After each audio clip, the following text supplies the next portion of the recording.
Sir cybernetic एक term है NLP में ही जो कि लैंग्वेज पैटर्न के हवाले से है, ये किस तरह से यूज हो सकती है?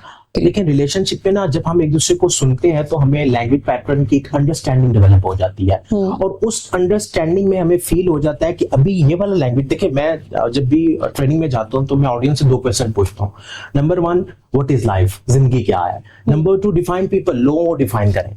अच्छा, जब जिंदगी के बारे में गिले शिकवे आते हैं तो मुझे आइडिया हो जाता है कि ये जो ऑडियंस है इनके दिमाग में गिले शिकवे पड़े हुए हैं, ये ब्लेम कर रहे हैं, इनके माइंड में कहीं ना कहीं नेगेटिविटी है। अच्छा, जब लोगों के बारे में वो डिफाइन करते हैं तो उनका एक कंप्लीट इमेज मेरे सामने आ जाता है कि इनका मेंटल मैप कैसा है, कि दिमागी तौर पर कैसे सोचते हैं। सो लैंग्वेज से हम किसी भी पर्सन के मेंटल मैप को रिफ्लेक्ट कर सकते हैं कि वो कैसा सोच रहा है और उस सोच के जरिए हम उसके बिहेवियर को प्रिडिक्ट कर सकते हैं।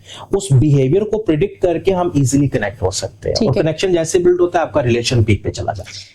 एनएलपी किस तरह से इफेक्टिव हो सकता है मार्केटिंग स्ट्रेटजीज में और सेल किस तरह से बढ़ाई जा सकती है? जैसे अभी हम अपने स्कूल्स का ही हिसाब लगा लेते हैं, एडमिशंस किस तरह से बढ़ाए जा सकते हैं, एक आम जो शॉपकीपर होता है वो अपनी सेल कैसे बढ़ा सकता है, किस तरह से हो सकता है ये? लेकिन जब हम सेल्स की बात करते हैं ना, sale is all about experience. Sales में आप बेसिकली एक एक्सपीरियंस देते हैं कि जो आपके कस्टमर्स हैं वो कैसा फील कर रहे हैं। ठीक है, प्रोडक्ट बात की बात है, बहुत से लोग प्रोडक्ट पे जोर देते हैं बट वो फील नहीं कर पाते। वो जो फीलिंग क्रिएट करनी है, जैसे हमने मियां बीवी की बात की थी, तो अगर वो फील क्रिएट नहीं हो रही, नो मैटर दोनों की इंटेंशन पॉजिटिव है बट वो कनेक्टिविटी नहीं बन रही। सेम जब आप कस्टमर की बात करते हैं तो आपने अपनी सर्विसेज की फील क्रिएट करनी होगी। अब फील क्रिएट करने के लिए आपने उनके मेंटल मैप को अंडरस्टैंड करना है कि आप किस एरिया में बैठे हुए हैं, उनके पेन पॉइंट क्या है, उन पेन पॉइंट के साथ क्या आपका प्रोडक्ट अलाइन हो रहा है या नहीं हो रहा। अगर अलाइन हो रहा है तो अलाइन होने के बाद उनको एक फील आएगी, वो फील कैसी आ रही है, आप उस फील को कैसा करवा रहे हैं। तो अल्फाज का चुनाव कैसे?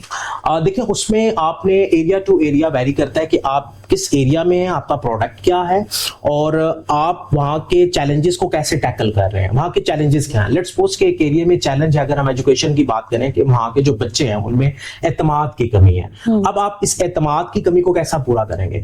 अब जो आपकी सेल्स पिच होगी, जब भी कोई आपके पास आएगा तो आप कहेंगे कि हम जो बच्चों को तैयार करते हैं, हम सबसे पहले हमारी जो प्रायोरिटी है उनके कॉन्फिडेंस पे है, हम उनके मेंटल मैप पे काम करते हैं। देखिए एजुकेशन जो है वो तो साथ साथ चलती है, डिग्री साथ साथ चलती है, नंबर साथ साथ चलते हैं, जो बाकी इंग्रेडिएंट्स हैं हम उन पे काम करते हैं। ये आपका एक यूनिक सेलिंग पॉइंट हो सकता है, बिकॉज बहुत से स्कूल्स जो हैं जो सिर्फ डिग्री पे फोकस करते हैं, नंबर्स पे फोकस करते हैं, एकेडमिक्स पे फोकस करते हैं, बट जो पर्सनल डेवलपमेंट है, पर्सनल ग्रूमिंग है, वो फैक्टर मिस होता है। सो आप एज अ इंग्रेडिएंट्स उनको बता सकते हैं कि ये इंग्रेडिएंट मार्केट में मिस है और हम इसी पे कोर फोकस कर रहे हैं और फिर उसको आपने फील करवाना है। अच्छा, फील भी करवा दिया, सब कुछ हो गया, अब क्या ऑन स्पॉट आप उसे एग्जीक्यूट कर रहे हैं या नहीं कर रहे? बिकॉज मैंने एजुकेशन सेक्टर में बहुत काम किया कोविड से पहले और मैंने एक चीज रियलाइज की कि लोग क्लेम बहुत करते हैं बट उसकी 10% भी एग्जीक्यूशन नहीं होती। एग्जीक्यूशन 10% भी नहीं होती। अगर आप उस एग्जीक्यूशन को 50% पे ले जाते हैं तो यकीन माने आपके वर्ड ऑफ माउथ से जो मार्केटिंग होगी आपसे काम नहीं संभाला जाएगा। सही कह रहे हैं, बिल्कुल।